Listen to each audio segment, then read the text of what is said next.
खूब रो रही थी और लड़की डर रही थी, भयंकर डर से कांप रही थी उस आत्मा को देखकर। फिर सुबह 5 बजे फोन करके बताई मुझे, भैया ऐसा सब बात है, मैं आपके काम पे ही हूँ देख करके। वो पिता पास चली गई। वो बताइए वहां तो पहले ही बैठे रहते हैं, वहां पर वो लोग वो लोग उठा देते हैं, यहाँ ऊपर रास्ता नहीं है तुम्हारे लिए, तुमने तुमने ये कर्म किया है, तुमने अच्छा कर्म नहीं किया जाकर धरती पर, वापस जाओ, तुम तुम्हारे लिए ऊपर नहीं जगह, न्याय के दिन तुम्हारे लिए जहाँ तुमको डाला जाएगा वहां तुम जाओगे, जाओ वापस।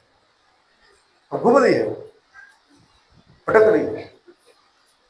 मत करो किसी के साथ गुनाह गलती, मत दो किसी को धोखा, आपका कर्म आपको नहीं छोड़ेगा, क्योंकि जो कुछ मनुष्य होता है वही काटेगा। इसलिए इस बात को आप समझिए प्रियों कि परमेश्वर का न्याय मनुष्य पर आता है, और वो धनवान व्यक्ति का पाप वहां क्षमा नहीं हुआ, क्योंकि वहां किसी पाप क्षमा नहीं होता, क्षमा यही मांग लो तो हो जाएगा। अब नीति वचन 22 का 8 पढ़ो।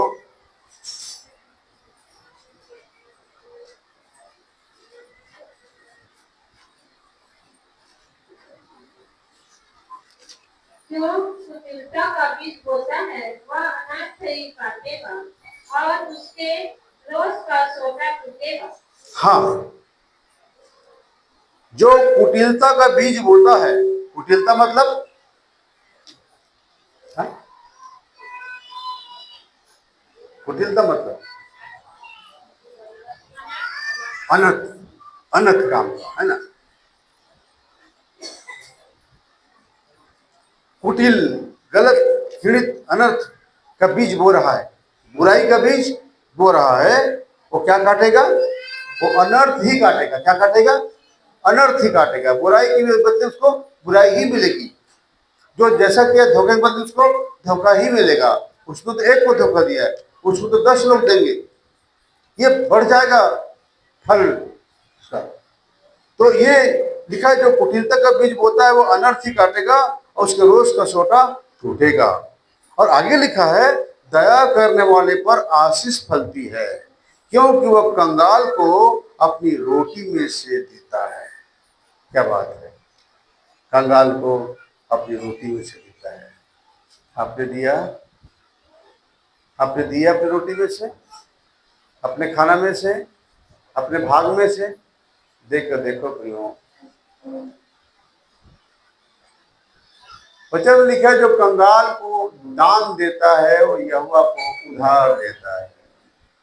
आपने किसी कंगाल को दे दिया तो उधार चढ़ गया परमेश्वर पर, वो उधार को छूटेगा आपको ज्यादा देगा उसको।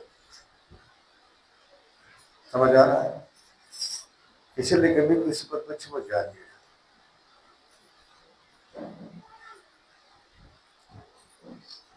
इस पृथ्वी में प्रभु आपको अच्छे कर्म करने के लिए भेजा है, वो करिए। और आगे लिखा है कि क्योंकि जो अपने शरीर के लिए बोता है वह शरीर के द्वारा विनाश इकट्ठी काटेगा, और जो आत्मा के लिए बोता है वह आत्मा द्वारा अनंत जीवन इकट्ठी काटेगा। आत्मा द्वारा कैसे बोएंगे? आत्मा द्वारा हम आत्मा से दुआ करते हैं, हम आत्मा से प्रचार करते हैं, हम आत्मा से पिता के पीछे चलते हैं।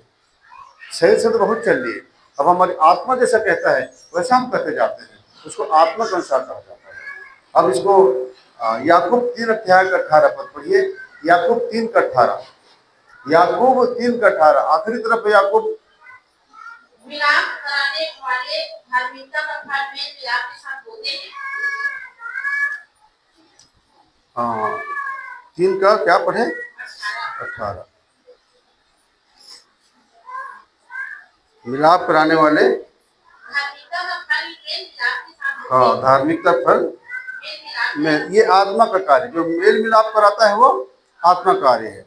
धार्मिकता काम करता है वो आत्मा का कार्य है। यही कार्य प्रियो अगर आप करते हैं तो आपको जो फल मिलेगा वो उत्तम फल मिलेगा, वो परमेश्वर की ओर से होगा।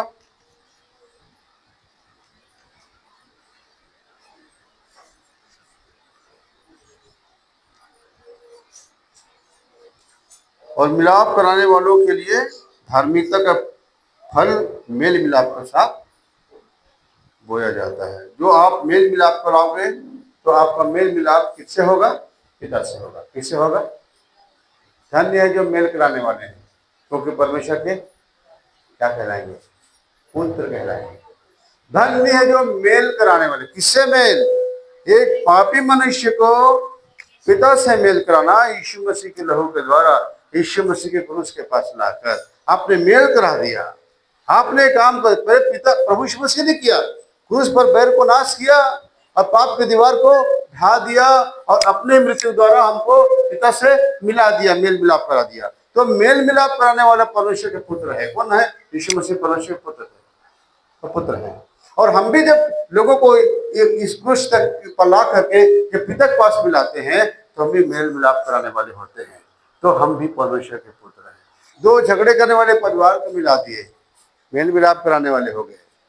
आपने दो शत्रु को मिला दिया, मेल मिलाप कराने वाले हो गए। मित्र लोग शत्रु बन जाते हैं कभी कभी, जो जबरदस्त मित्र होते हैं और जबरदस्त शत्रु बन जाते हैं। तो उनको आपने मिला दिया, आप मेल कराने वाले हो गए। दो लोगों को मिला दिया आपने, मेल कराना हो गए। तो क्यों इस तरह से हम उस परमेश्वर के संतान होते हैं, आत्मा के फल होते हैं। तो मैं आपसे बस यही कहना चाहूँगा कि हर इंसान को बोया हुआ और जीवन में किया हुआ उसकी ओर वापस आता है। परमेश्वर के पास में रिटर्न पॉलिसी है। क्या है? रिटर्न पॉलिसी है। आप जैसा दोगे वैसे ही वो आपको वापस करेगा, वैसे वो आपको क्या करेगा? वापस करेगा। आप जो कुछ बोगे, ये पृथ्वी का नियम है कि वो आपको वापस वैसे ही देगी जो बोगे। ठीक है? आपने कटीली बेर बो दिया और आप कहोगे वहां अंगूर काटूंगा तो थोड़ी मिलेगा। मिलेगा क्या? आपने बबुल बो दिया, बबुल, और बोलोगे आम मिलेगा, तो बबुल के कड़ में आम मिलेगा। तो आपने गलत बोया है, गलत ही मिलेगा। पृथ्वी का नियम है ये, और परमेश्वर का भी नियम है। अभी सवाल है कि हमने क्या बोया और क्या पा रहे हैं। तो नीति वचन 3:33 में लिखा है,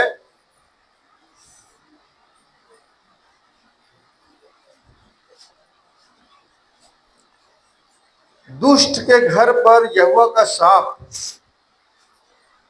दुष्ट के घर पर यहोवा का श्राप, और धर्मियों के वास स्थान पर उसकी आशीष होती है। देखो दोनों जगह पर क्या क्या है। दुष्ट के घर पर यहोवा का श्राप और धर्मियों के वास स्थान पर उसकी आशीष होती है। प्रभु ने कहा मत्ती 7:12 में, इस कारण जो कुछ तुम चाहते हो कि मनुष्य तुम्हारे साथ करे, तुम भी उनके साथ वैसा ही करो, क्योंकि व्यवस्था और भविष्यवक्ताओं की यही शिक्षा है। जो कुछ तुम चाहते कि मनुष्य तुम्हारे साथ करे, तुम क्या चाहते मनुष्य तुम्हारे साथ करे? मनुष्य तुम्हारे साथ भला करे, मनुष्य तुम्हारे साथ मित्रता करे, मनुष्य तुम्हारे साथ न्याय करे, मनुष्य तुम्हारी सहायता करे। तो जैसा तुम दूसरों से चाहते हो वैसे तुम दूसरों के लिए भी करो, तो तुम्हारे लिए होगा। अब तुम कहते हो कि मुझे प्रेम नहीं करता, जब तुम खुद उसको नफरत देते हो, कभी बात करते हो, प्रेम कैसे मिलेगा? प्रेम करोगे तो फिर प्रेम मिलेगा। यही प्रेम के विषय में भी है। यदि तुम दूसरों से प्रेम चाहते हो तो पहले तुम दूसरों को प्रेम करो, तो तुम्हें वापस प्रेम मिलेगा। ये नियम है ना, ये कुदरत का नियम है, प्रकृति का नियम है, ईश्वर का नियम है। तो यदि तुम गाली दोगे, नफरत करोगे, तो क्या मिलेगा? गाली के बदले गाली, नफरत के बदले। और अय्यूब 4:8 में लिखा है, अय्यूब 4:8 में, जल्दी कर दो, मेरे पास आखिरी वचन है। अय्यूब 4:8 में लिखा है, मेरे देखने में जो पाप को जोतते और दुख होते हैं वही उसको काटते हैं। मेरे देखने में जो पाप को जोतते, पाप को जोतते मतलब जुताई करते पाप को, और दुख को बोते हैं। पाप को जुताई करते हैं और दुख को बोते हैं, तो वही उसको काटते हैं। क्या? दुख को काटते हैं। दुख बोया, दुख काटा। पाप बोया, पाप काटा। जो बोगे वो आप काटोगे। बड़ी बड़ी बीमारियां क्यों आती हैं? अक्सर शराब की बोतलों में और सिगरेट के पैकेट पर लिखा रहता है, क्या लिखा रहता है? यह स्वास्थ्य के लिए हानिकारक है। उसके बाद भी ढक्कर ढक्कर पीते हैं लोग, है ना, बोतल लगा करके। कहीं तो सुना जगह खोजते हैं, सुना जगह जहां देखे बोतल खोले, गिलास खोले, चखना निकाले और शुरू हो जाते हैं, है ना। स्वास्थ्य के लिए हानिकारक लिखा है बोतल में, पैकेट में भी लिखा है, साफ बेचने वाले लिख दिया है, पर लेने वाला उसको देख कर भी अनदेखा करता है और पीता है।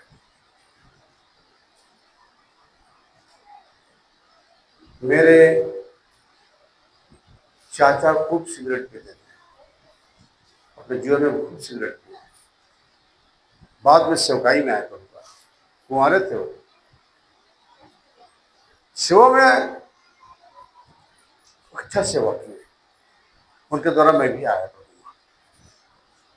बाद में उनको गले का कैंसर हो गया, गले का कैंसर, और इतना बड़ा ट्यूमर लाल गले के अंदर हो गया, खाना पीना बंद हो गया उनका, जूस पीता टक्कर करके खत्म हो गया। मेरे मामा भी चैन स्मोकर थे, खूब सिगरेट पीते, खूब सिगरेट। एक खत्म हुआ, दूसरा फिर लगाया, कैंसर से भी मरे। मैं बहुतों को जो सिगरेट पीने वालों को देखा हूँ, बीड़ी सिगरेट वालों को, टीबी में और कैंसर में मरे, सांस की बीमारी में मरे। मेरे पड़ोसी खुद ही सांस की बीमारी वाला था, पहले बीड़ी पीने वाला था, बाद में जब सांस और टीबी आया, बीड़ी छोड़ा, तम्बाकू खाता था, मर गया। टीबी, कैंसर, HIV और अन्य तरह की बीमारी के लोग शिकार हो जाते हैं। इसलिए गलाती 6, 7, 8 में हमने पढ़ा है कि धोखा न खाओ, परमेश्वर कट्टों में नहीं उड़ाया जाता। ये सिगरेट के पैकेट में, शराब की बोतल में लिखा रहता है कि स्वास्थ्य के लिए हानिकारक है, और उसको अनदेखा करके वो लोग उसको लेते हैं। इसी प्रकार आप भी पाप को अनदेखा करके करते रहते हैं, तो वो तो आपके लिए हानि लाएगा ही।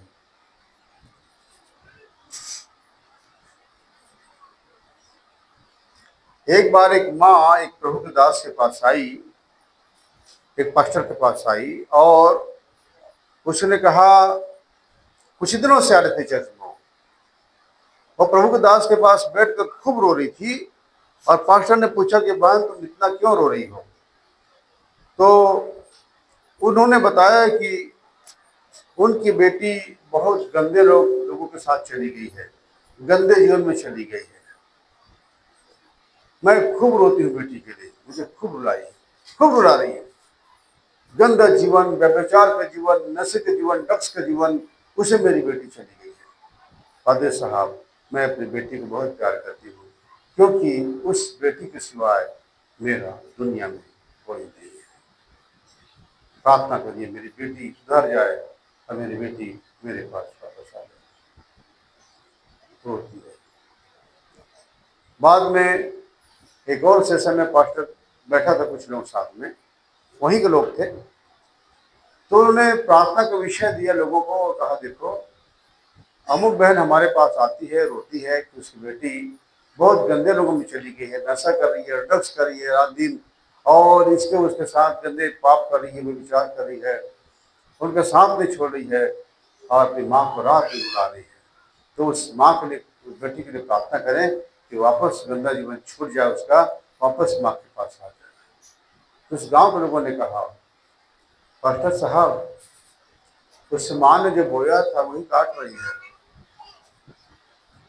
पास्टर ने कहा मतलब ये कि जब वो भी जवान थी तो उसने भी अपने माँ बाप को खूब रुलाया था, वही ने विचार की, वही गंदा काम की, वही गंदा जीवन की, माँ बाप को खूब रुलाई, और आखिर में व्यभिचार के द्वारा ये बेटी को पैदा की, और आज उसका बदला उसको उससे ज्यादा मिल रहा है। अब उसको उसकी बेटी रुला रही है। तो जो उसने बोया था पादरी साहब वही तो काट रहे थे। अब क्या प्रार्थना करें? वही पश्चाताप करें ताकि उसके कर्म प्रभु यीशु मसीह के द्वारा पिता के पास जाकर क्षमा हो जाए। आ रहा है समझ? ये मत कहिए कि हम निर्दोष हैं, हमने जो किया पिछले बोया वो हम यहाँ काट रहे हैं। प्रारब्ध बन के नसीब बन के आता है यहाँ पर। वो विधाता लिखता है और लिखा जो विधि का लेख है उसे कोई मिटा नहीं सकता। लेकिन हम पुलिसी 2:14 में पाते हैं कि यीशु मसीह ने विधि के लेख को जो हमारे ऊपर था, हमारे विरोध में था, क्या किया? मिटा डाला। मिटा डाला, मिटा डाला। हमारे विरोध में था, उसको मिटा दिया उसने। हम क्रूस के पास आए, विधि के लेख को केवल एक ही मिटाया। कौन? यीशु मसीह, जो उसमें से आया और परमेश्वर पिता परमेश्वर जो पुत्र परमेश्वर के रूप में है, उसी ने उसे मिटा। वही मिटा सकता है और कोई नहीं। नहीं तो विधि का लेख को, विधाता के लेख को भोगना ही पड़ता है। एक सीरियल चल रहा था महाभारत, उसमें मैंने चीज देखा है कि कृष्ण ने अर्जुन को कहा, क्या कहा कि अर्जुन, जो विधि ने लिख दिया है उसे हम देवता भी नहीं मिटा सकते। कृष्ण बोल रहा है जो विधाता ने लिख दिया है उसको हम देवता भी नहीं मिटा सकते। कभी कभी फेसबुक वगैरह में आता है, आप देख लेना, देखियो। हाँ,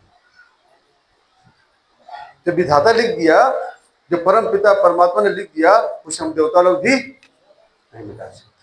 हमको भी भोगना पड़ता है, हमको भी भोगना पड़ता है। कोई नहीं बचते हैं उसके न्याय से। तो हम क्या है? धूल राख मिट्टी से बना हुआ मनुष्य। क्या है हम एक आत्मा है, हमारे अंदर एक आत्मा है और वही आत्मा यहां से जाएगा लेखा के लिए। और सही बुरा कर्म कर रहा है। रोकिए अपने शरीर को उन गलत कामों से, क्योंकि जो पाप होगे और प्रभु यीशु मसीह के चेलों ने, प्रेरित पतरस ने एक बात लिखा है, प्रेरितों के काम 17 अध्याय के 30 पद में,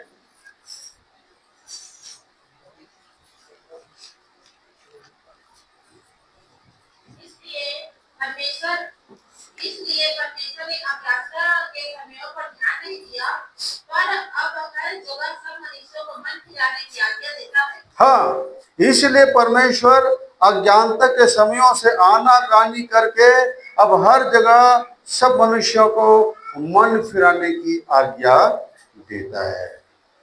मैं पुरानी बाइबल से पढ़ रहा हूं ना, ये मेरी पुरानी बाइबल है जो बंद हो चुकी है, मिलती नहीं, छपती नहीं है। खोजने वाले पुराने लोग इनको बहुत खोजते हैं, पाते नहीं है कि मैं उसको बचा कर रखता हूँ। ये पुराने लोगों को बहुत प्रिय रहता है। ये इसमें लिखा है कि इसीलिए परमेश्वर अज्ञानता के समयों में आनाकानी करके हर जगह सब मनुष्यों को मन फिराने की आज्ञा देता है। आप सबको मन फिराने की आज्ञा देता है। मन फिराओ, पाप की गलियों से छोड़कर सीधे मार्ग पर आओ। टेढ़े मेढ़ा मार्ग छोड़कर सीधे मार्ग पर आओ। पाप का रास्ता छोड़कर परमेश्वर के मार्ग पर आओ। मन फिराओ, अपने मन को मेरी ओर लगाओ, गुनाह से हटो। ये परमेश्वर चिल्लाता है, परमेश्वर पुकारता है।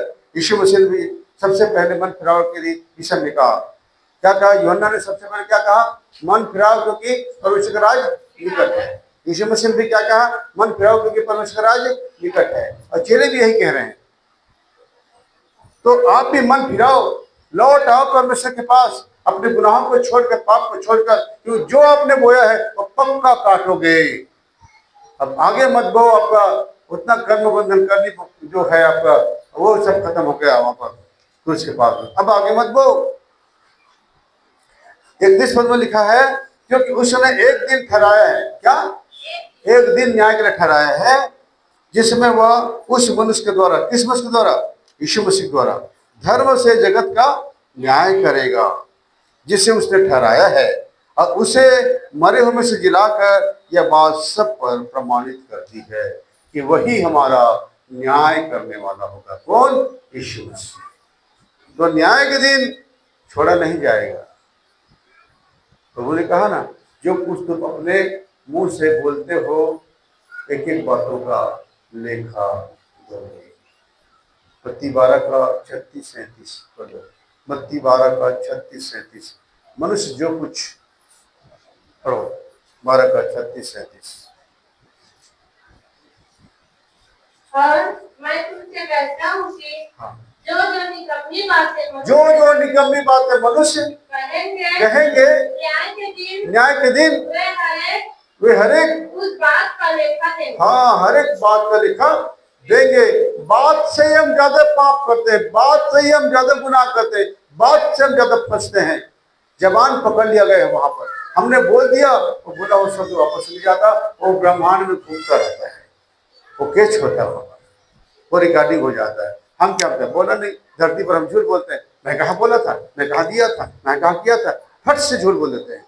लेकिन वहां पर क्या होता है? वो रिकॉर्ड हो जाता है, आकाशीय रिकॉर्ड वहां पर रिकॉर्ड हो जाता है, और वो रिकॉर्ड पिता के पास रिकॉर्ड कर लेता है। तुमने कब कब कितने बार क्या बोला है दुनिया में, सब रिकॉर्ड। आप कहाँ छुपोगे? अब कहाँ बचोगे? जो जो निकम्मी बातें मनुष्य बोलेंगे हर एक बातों का लेखा देंगे।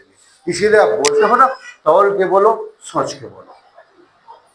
आगे, क्योंकि तू अपनी बातों के कारण निर्दोष और अपनी बातों ही के कारण दोषी ठहराया तू अपने बातों के कारण निर्दोष और अपनी बातों के कारण दोषी ठहराया जाएगा। तेरी ही बात तुझे फंसाएगी। इसलिए बहुत सोच कर और समझ कर बोलो। त्यों आप और हम जो बो रहे हैं वही हम आगे काटते हैं। इसलिए हमने पिछला बोया था, काट रहे हैं अभी। और अब जब प्रभु के पास आते हैं तब क्षमा सच्चे दिल से करते हैं, सच्चे हृदय से प्रस्ताव करते हैं, एक एक पाप को मानते पिता के पास में, और तब वो क्षमा करता है, अपने लहू से धोता है, अपने आत्मा से धोता है, तब कहीं जाकर हम क्षमा पाते हैं। तब वो दंड को कहते हैं अब हट जाएंगे जीवन से। तब वो दंड को हटाता है हमारे जीवन से, तब शैतान को हटाता है हमारे जीवन से, तब दुष्ट आत्माओं को हटाता है हमारे जीवन से, जब काला जादू करने वालों को हटाता है हमारे जीवन से। उससे पहले नहीं हटेगा। इसलिए पश्चाताप सही करो तो हटेगा आपका। हालेलुया। प्रभु आप सबको आशीष दे।